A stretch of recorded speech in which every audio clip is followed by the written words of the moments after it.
Effectivement, ce matin, nous étions en conclave autour du premier comité de pilotage de la Delivery Unit, qui est l'organe de coordination et de gouvernance de la relance de l'industrie pharmaceutique, qui est au niveau du ministère de la Santé et de l'Action sociale.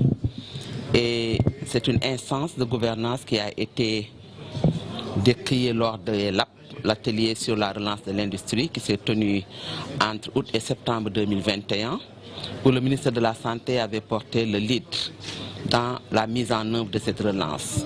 Et dans les 5 défis majeurs qui étaient ressortis de ces labs, il y avait le défi de la gouvernance, qu'il fallait mettre sur place cet organe avec un comité de pilotage, un comité technique, un plan d'action, mais également un fonds de fonctionnement. Ce défi était rattaché à 4 autres défis, dont le défi de la réglementation, la mise en place de l'agence qui est acquis, le défi de la révision de notre politique pharmaceutique où le projet de loi aujourd'hui a été stabilisé et en cours de validation en Conseil des ministres au niveau de l'Assemblée nationale, un défi également dans le financement de l'ARP lui-même et un défi au niveau d'autres secteurs comme la diminution du coût de l'industrie, de l'énergie et autres. Aujourd'hui, nous étions là pour rappeler les conclusions de ce lab, rappeler les 5 défis majeurs et le niveau d'exécution. Aujourd'hui, le Sénégal, sur les 5 défis majeurs, les 4 sont réglés. Le 5e, c'est la formation, ça veut dire le statut des métiers autour de la relance de l'industrie pharmaceutique. Les 5 curricula étaient sortis de ces labs et sont en train d'être mis en œuvre, surtout dans un dispositif avec la coopération française. Et il est avéré que nous allons ouvrir ce volet de formation avec les instituts, avec l'enseignement supérieur, l'enseignement professionnel, pour accompagner la relance de type de statut indispensable. Nous avons que la faculté de médecine forme les pharmaciens, les industriels et autres.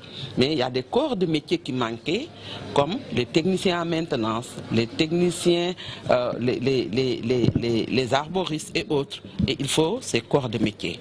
C'est le 5e défi sur lequel nous sommes en train de veiller pour répondre aux 5 défis majeurs de la relance de l'industrie pharmaceutique. Nous avons également discuté de la mission de cette Delivery Unit, qui est une mission de coordination et de gouvernance. Nous avons parlé de sa composition, qui est un coordonnateur avec un profil type qui a été élaboré dans le lab, 5 chefs de bureau, un bureau qui doit suivre les réformes, qui sont au nombre de 9, un bureau qui doit suivre les projets, qui sont au nombre de 25. Nous avons 10 projets publics et 15 projets privés. Mais un bureau qui doit suivre la pharmacie, parce que nous parlons du secteur de la pharmacie. Dans toujours cette composition, nous avons du personnel d'appui, nous avons également des experts d'appui selon le volet que nous voulons étudier. Ce qui a été décliné dans un plan d'action de la Delivery Unit, dont le premier point, c'est d'aller chercher le plan de relance. Et comment chercher ce plan de relance? C'est de faire l'état des lieux de chaque projet, du point de vue maturation, du point de vue transfert vers le ministère de l'économie et des finances, mais du point de vue mise en œuvre pour voir quel est le rythme d'accélération qu'il lui faut pour atteindre l'objectif fixé dans le projet. Et cela va nous permettre d'avoir des rencontres B2B avec les chefs de projet et les chefs de réforme, d'élaborer le plan de relance pour un seul objectif: arriver à 50% de la production locale du Sénégal en 2035. Et cela a un chronogramme qui doit partir de 20% de 2023, 30% en 2025 et arriver en 2035 avec 50% de production. Voilà ce qui nous a réunis ce matin.